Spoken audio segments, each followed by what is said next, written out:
Dạ, bộ em cho điểm buồn, nhưng mà không nói gì nào. Cái chỗ đó thì đi để đủ để cho thì cho cái cho cái số được á, cho đi à, đi. Đây số có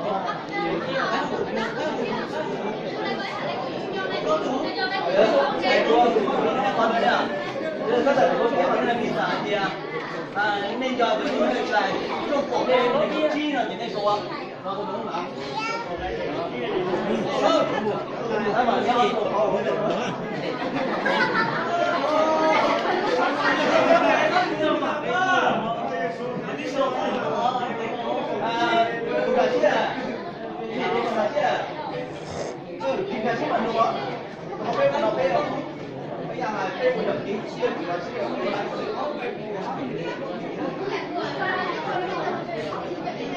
Con nói thế đổi như là biết chó ốc không được.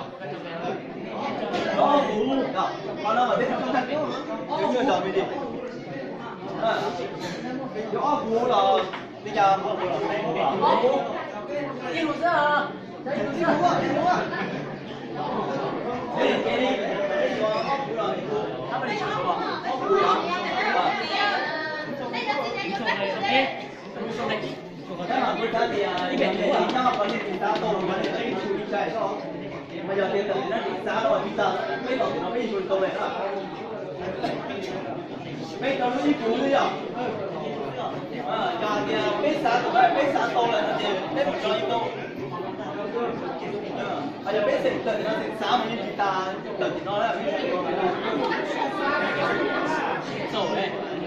Bây giờ chuẩn bị đấy. Đi. Nó đi chơi văn tí à? Đi số là trong thì phải luôn.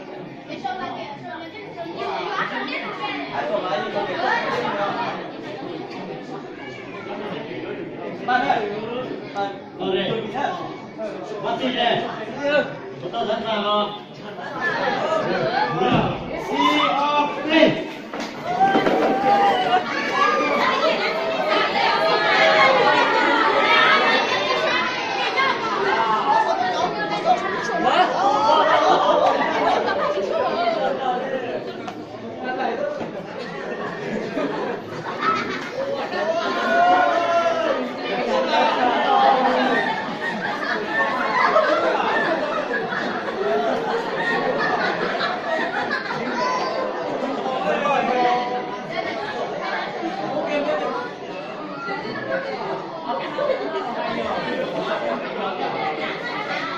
Bây giờ sẽ có chồng nó để quốc gia thì giờ thì nó cho cái rồi giờ bây giờ thì giờ tổ chức luôn rồi bây giờ họ sẽ có là cũng có rồi cái là cái dòng đó giờ còn một blog này có là gì ạ cái chị tài có người ta em có thể làm bây giờ cũng cho là nên nó cũng tiền tôi ạ. Giờ còn một trong blog này có là gì ạ?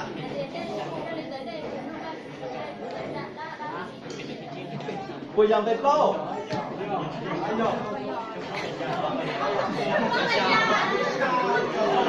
Đây đó chị giỏi đó.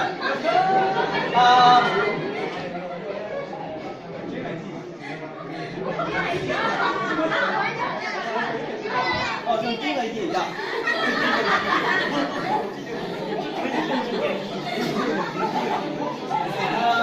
Tất cả cái về thường chiên là gì vậy vậy?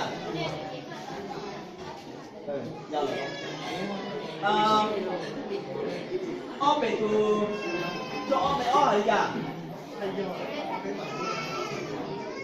Rồi thì mình nói của gió về tù. Ai giờ? Đi về tù theo.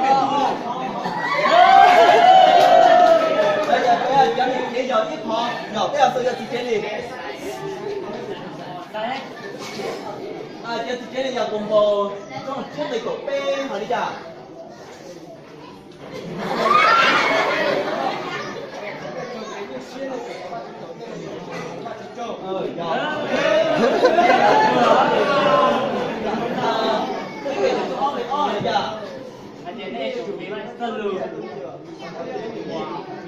Ồ, họ nên cho là thùng chiếc này 手机在下。哦，你冇數啊？哎呀，好搞嘅。啊，但係你佢裝啊，又可以又俾佢又俾啊，呢條佢裝㗎。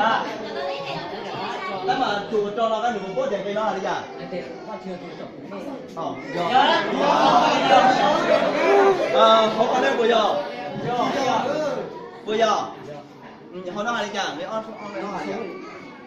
那就說好啊，就這樣。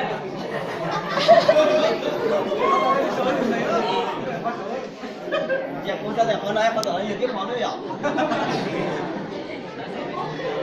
Bây giờ chị chế đi, đánh khó sổ cái gì, bên tôi đi bên thanh thế là bên chị chế đi giờ, khó thì chế giờ ít khó. Dạ.